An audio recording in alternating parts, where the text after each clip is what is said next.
Yana. Bonsoir. Soyez la bienvenue, Yana. On va pouvoir reparler avec vous de ces pervers narcissiques qui détruisent la vie et peut-être aussi en général de la maltraitance domestique, puisque vous avez écrit un livre à ce propos, que vous êtes venu très vite en réaction à ce que je vous ai lu tout à l'heure. Un livre et une association qui s'appelle l'Espoir de Yana. Yana, c'est votre prénom, c'est juste? Oui, c'est mon nom d'empreinte, justement pour le livre, pour l'histoire que j'ai écrit avec Claire Solène. Ça dit mon histoire. Voilà. Comment s'appelle le livre? Les épines d'une rose. Alors racontez-nous un petit peu quelle est votre trajectoire. Vous avez un accent d'Amérique latine, c'est juste? Oui, ça fait 28 ans que je suis ici en Suisse, justement. J'ai vécu une histoire. Moi, je dis toujours, voilà, mon histoire, c'est l'histoire des milliers de femmes, des milliers de personnes dans le monde, parce qu'il y a les hommes aussi qui sont touchés. Il y a, voilà, nous sommes. C'est pas seulement dans un couple, il y a aussi je dirais aussi dans le travail. La perversion narcissique, elle est partout. Votre histoire, c'est celle d'une femme qui se sent coupable de tout, c'est ça, si je comprends bien? Dès le départ? Dès le départ, bon, déjà, il y a une maltraitance déjà vers un enfant. Donc, il y a un enfant qui vivait dans la dépendance affective. Ont ça commence par là. La majorité ça commence par là. Et voilà, ces enfants qui ont vécu des maltraitances avant, c'est les victimes idéales de certaines personnes malsaines de la perversion narcissique. Ouais. Ce que vous nous dites, c'est que quand on a été fragilisé à l'extrême dans son enfance, cette fragilité, les pervers narcissiques, les manipulateurs la ressentent, la sentent même. Voilà, nous sommes la proie idéale pour ces personnes-là. Vous avez été la proie idéale? Oui, parce que justement, les personnes comme ça, les manipulateurs pervers narcissiques, ils choisissent souvent quelqu'un qui sont en dépendance affective, qui sont seuls, qui sentent cette culpabilité, qui croient que c'est leur faute, ce qui s'est passé avant, que ça n'allait pas avec leurs parents. Donc, ces personnes qui vivent ça, ils cherchent toujours justement l'amour, cherchent toujours à se aimer, cherchent toujours, oui, il y a cette culpabilité, que c'est énorme. Donc, ils sentent automatiquement, parce qu'au début, il y a quand même, parfois, ils font même en enquête pour savoir s'il y a des personnes autour, qui cette personne, si elle est vraiment seule ou pas. C'est souvent aussi... ils choisissent aussi des fois des personnes qui ont aussi beaucoup de caractère, parce qu'ils ont besoin aussi de ça pour se nourrir quelque part. Dites-moi une chose, quand Yvette dit ce pervers narcissique m'a totalement vidé de ma substance, est-ce que vous, la maltraitance domestique dont vous avez été victime, vous a totalement vidé de cette substance qui est la vôtre, vous a privé de votre personnalité? Oui, parce qu'on s'efface au bout de quelques années, dans un mariage, comme ça on s'efface complètement.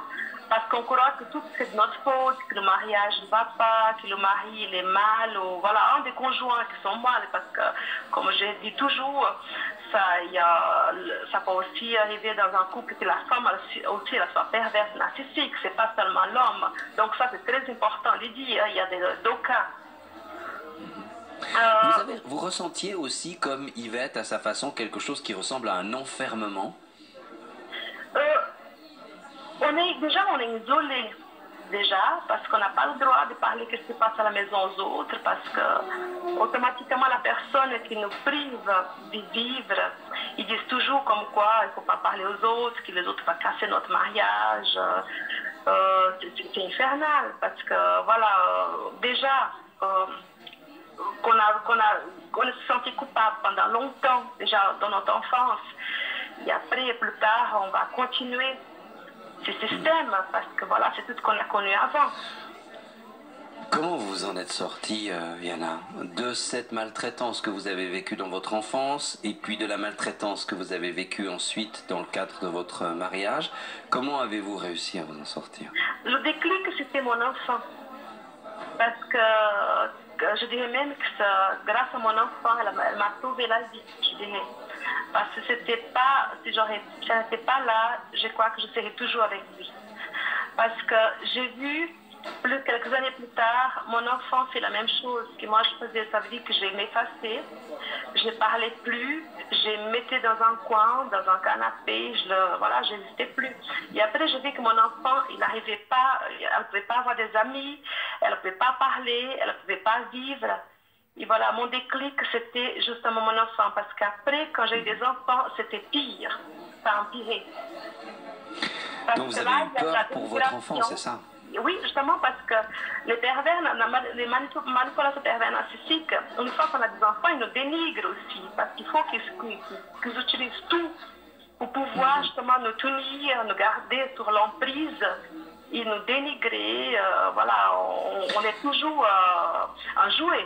Donc, quand il y a des enfants, il y a quelque chose à utiliser. Mais on se sent toujours comme si c'était de notre faute, même quand on prend conscience de cette violence, de cette maltraitance. Alors, quand on prend conscience, c'est terrible. La prise de conscience, c'est terrible parce que là, je dirais, voilà, on se rend compte de tout ce qui s'est passé avant. C'est très douloureux. On dit, voilà, à un moment donné, on dit, voilà, c'est vraiment de ma faute, pourquoi je suis restée là. Mais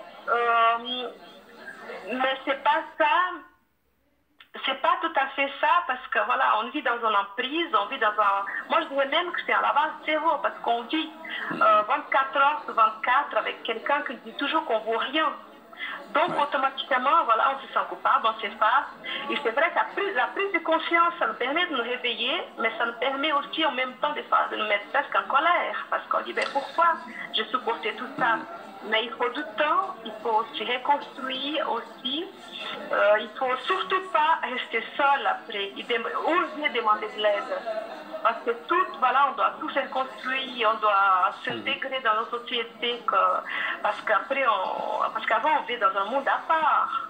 Et après, on doit tout réintégrer, trouver confiance en nous, faire des thérapies.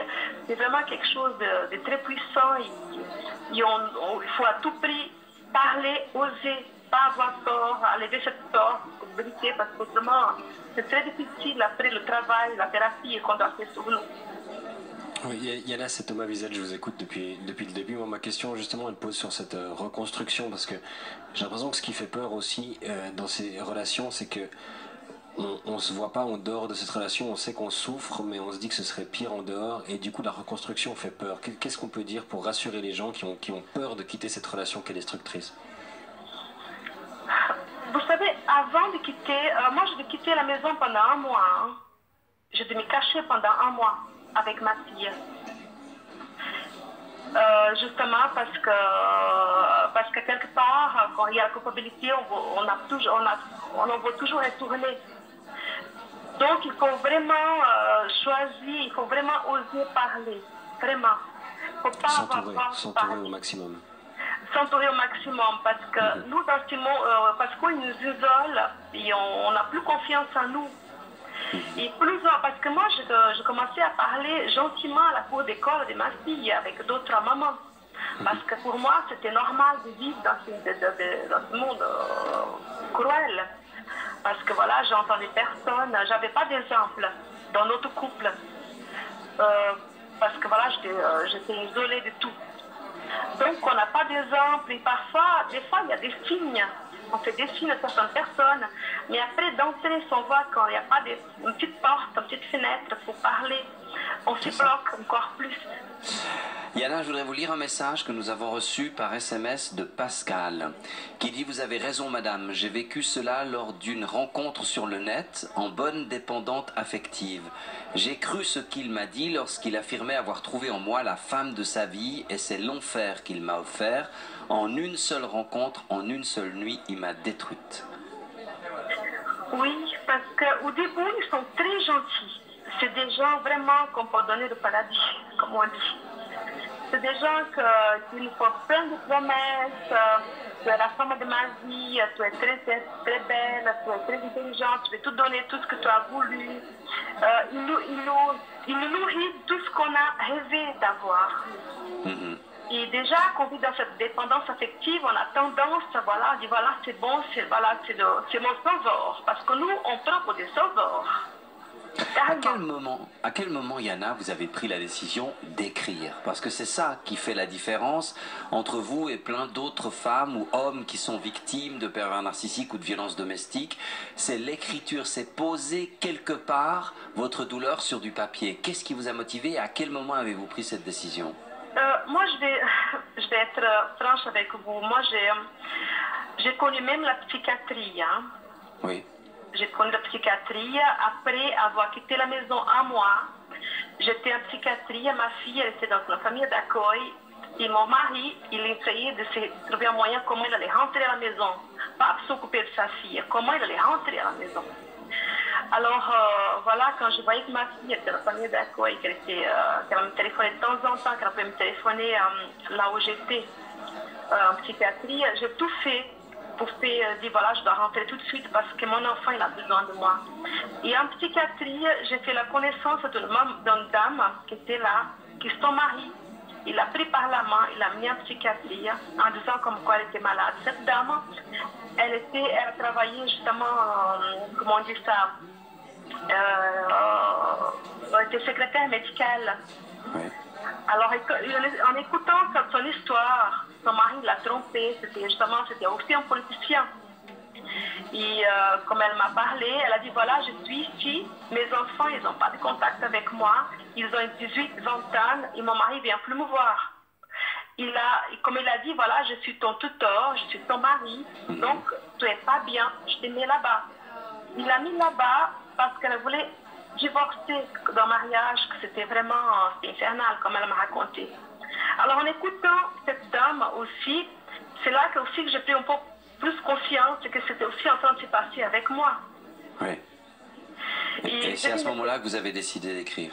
Voilà, alors ce moment-là, avant déjà, j'ai dit, si j'arrive à m'en sortir vivante et lucide, parce que c'est vraiment un travail, c'est terrible, parce qu'on peut perdre la tête, on peut se suicider, on peut tuer aussi notre conjoint, tellement qu'on vit c'est un fléau, c'est infernal, parce que parce que c'est une maltraitance psychologique, et donc il n'y a pas de traces dans le corps. Donc, c'est plus difficile que quelqu'un nous croit, parce que, par exemple, si j'avais pris un coup de poing dans le visage, les gens ils m'auraient dit, voilà, on la croit. Mais quand c'est psychologique, il y a beaucoup de personnes qui disent, mais c'est pas vrai, elle ment, elle est juste dépressive, parce qu'il y a beaucoup trop. Et après, il y a le pervers narcissique qui est derrière, qui dit, mais vous savez, elle a eu des graves problèmes dans son enfance, parce qu'il se sert en plus de notre enfance là-dedans, pour pas que les gens ils nous croient. C'est incroyable. Et après, il y a certains professionnels, justement, où ils ne sont pas prêts non plus, ils se sont démunis en face à une telle maltraitance psychologique parce qu'il n'y a pas de traces. Donc, ils ne sont pas formés pour dire, voilà, elle était maltraitée psychologiquement, donc on doit intervenir. Il y a beaucoup, par exemple, moi je dirais même, dans le niveau des policiers, des psychiatres, ils se sont démunis. Parce qu'il faut vraiment qu'il y ait des traces. Les manipulateurs pervers narcissiques, ils laissent des traces, oui, mais dans le cerveau. Justement, Yana, moi j'ai une question. Comment est-ce qu'on les reconnaît? Est-ce qu'il y a des signes pour peut-être dire aux femmes de ne pas s'engager dans ces relations et de partir avant que ce soit trop tard? Est-ce qu'il y a des marqueurs certains que la personne est en train de justement prendre l'emprise sur la vie de quelqu'un? Quels sont peut-être les avertisseurs auxquels faire attention pour une femme qui rencontrerait un pervers narcissique? Alors déjà, le pervers narcissique, il va l'isoler déjà de sa famille, de ses amis. Il va toujours trouver, par exemple, en disant, voilà, ta famille va détruire notre mariage, tes amis vont détruire notre mariage, tu ne dois rien raconter de ce qui se passe dans la famille, de ce qui se passe dans le couple, dans la famille. Donc, il y a l'isolement. Et même, il va critiquer leur travail, il va critiquer le patron, tout ce qu'il faut pour qu'elle perde confiance en elle, qu'elle est seule avec lui. Alors là, c'est déjà, elle doit déjà tirer l'alerte en disant attention, il y a danger. Une fois que si elle a des enfants, il va aussi essayer de faire un peu la même chose avec les enfants. C'est ce qui vous a permis à vous de faire le pas. Merci beaucoup d'être venu témoigner. Yana, le titre de votre livre qui est à découvrir absolument. Les épines d'une rose. Et l'association que vous avez créée, cette association, c'est pour aider des femmes qui sont ou qui ont été victimes de maltraitance comme vous? Oui, et justement, on les accompagne, on travaille avec des bénévolats, justement, on vit aussi des dons, parce que voilà, la vente du livre, l'argent, la vente du livre, ça va directement dans l'association, parce que voilà, j'ai pas le moyen de payer un salaire à les bénévoles, donc j'ai fait appel à des bénévolats, des personnes qui, voilà, qui acceptent de travailler pour nous, de suivre. Parce que nous, on accompagne la victime, on fait l'écoute, et on l'aide à s'intégrer, parce que justement, parce que des fois, après une séparation, des fois on dit voilà, elle est séparée, c'est bon. Mais non, parfois c'est encore pire. Dès qu'il y a la séparation, la personne se retrouve un peu seule, le pervers narcissique il revient encore plus fort, il dit voilà, elle est seule, maintenant je vais la récupérer.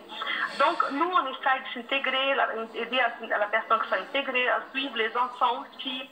Voilà, on donne le maximum de soutien pour que la personne elle a confiance en elle, qu'elle puisse trouver un travail. Voilà, pour pas qu'elle passe par là où j'ai passé. Merci Yana de ce témoignage magnifique qui va venir en aide à Yvette et puis aussi à cet auteur de SMS qui dit merci madame, comment trouver un avocat qui connaît cela, je ne trouve pas. On aura peut-être l'occasion de lui donner à cette personne les contacts de votre association. Merci infiniment de votre témoignage Yana. Merci à vous d'avoir me contacté. À bientôt. Au revoir. Au revoir, merci. bonne nuit, à bientôt. Merci, bonne nuit. On va se retrouver dans quelques instants. C'est vrai que c'est quelque chose de très mystérieux, difficile à comprendre, mais quelle douleur hein, quand on est victime de maltraitance domestique ou de pervers narcissique. Vraiment, ça c'est quelque chose. Oui, j'en ai eu dans mon entourage et ça met du temps pour se reconstruire, mais c'est vraiment important de le faire.